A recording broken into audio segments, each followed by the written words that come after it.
Hey, what's up there, YouTube? Yo, my name is Ronell Higgins, coming at you with another video on my favorite sport, your favorite sport, boxing. Okay, check this out. March 18th, okay, is the Gennady Golovkin versus Daniel Jacobs fight. Just got word that Roman Gonzalez will be added to the undercard. All right, now he's taking on an easy fight here because they want him to have an easy win under his belt, from him taking so much punishment in his last fight and all. And I could agree with that. Okay, he did get busted up pretty bad, and they were saying that he needs he needs a rest. Okay, and that right there I agree with. He did get busted up real bad against Courageous. In fact, the guy who he's taken on had lost to Courageous as well, and they said he hasn't done anything since that loss to Courageous. I'm talking about Roman Gonzalez opponent he'll be taking on the undercard. They said that he hasn't done much but take on second and third tier parties, so this should be an easy win to get Roman Gonzalez back up there, back on top, confidence back up, before he continue his journey on and in world title fights and whatnot, because he had a rough fight. So I also believes that Roman Gonzalez, okay, they putting him there because it's always good to see him in action, rather he's taking on a well-known opponent, a good fighter, or if he's taking on some type of third tier boxer.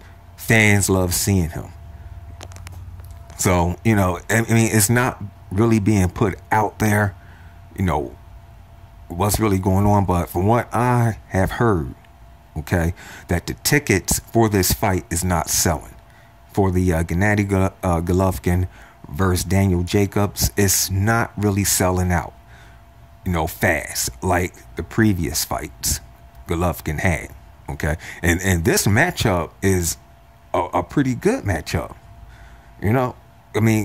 Golovkin is taking on a well-known, well-rounded boxer, and for some reason, the fight is not selling like his previous fights. Okay, they say Golovkin will sell out in a day. Sometimes they say that his tickets will sell out in 11 minutes. Okay, and this is all up there in New York. And Daniel Jacobs, he's from New York. But however, the tickets are still not doing too well. Mostly it's because of the price. The fans feel that these tickets are overpriced. Okay, now before, if you wanted to go see Golovkin, I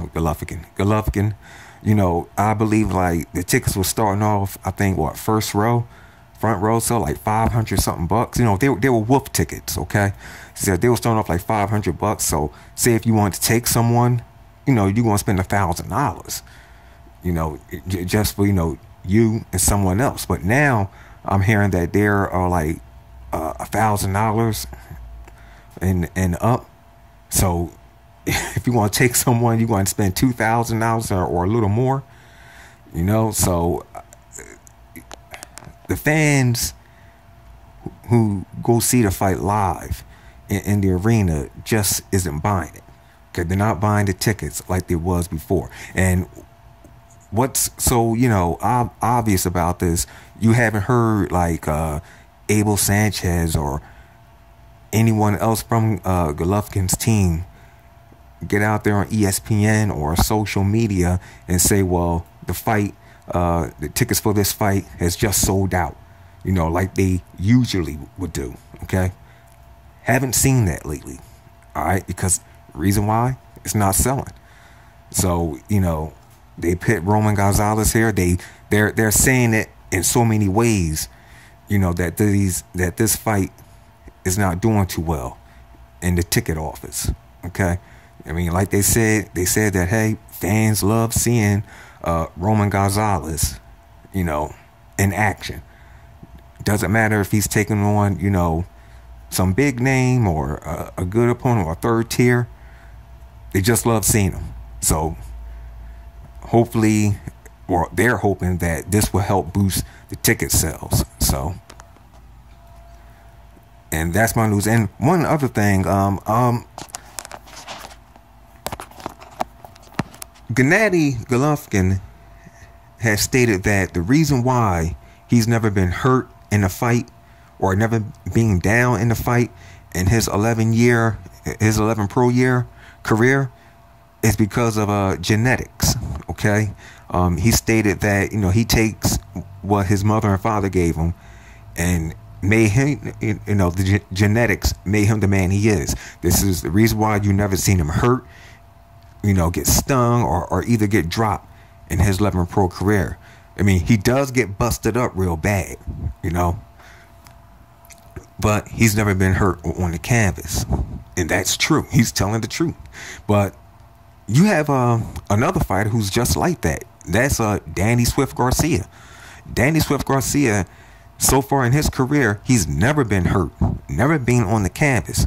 However, Danny Garcia, just like Gennady Golovkin, he does get busted up in the face, you know. And I guess that comes from their opponents trying to knock them out, trying to hurt them, but they can't.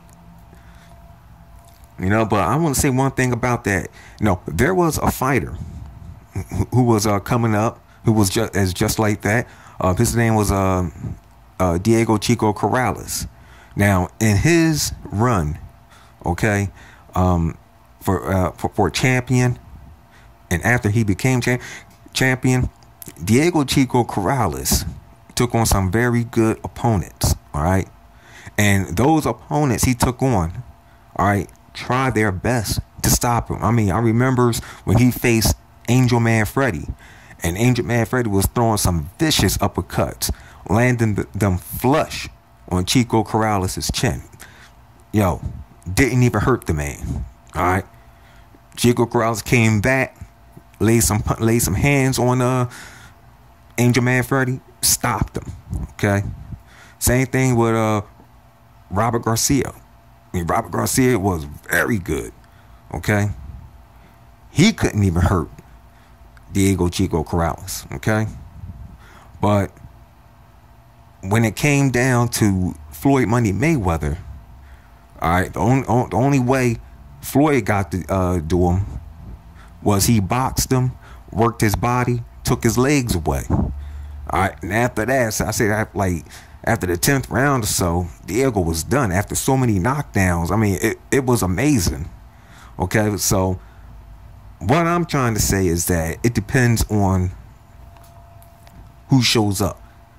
I'm talking about their opponents, Danny Garcia and Golovkin. All right, it depends on how Daniel Jacobs fights.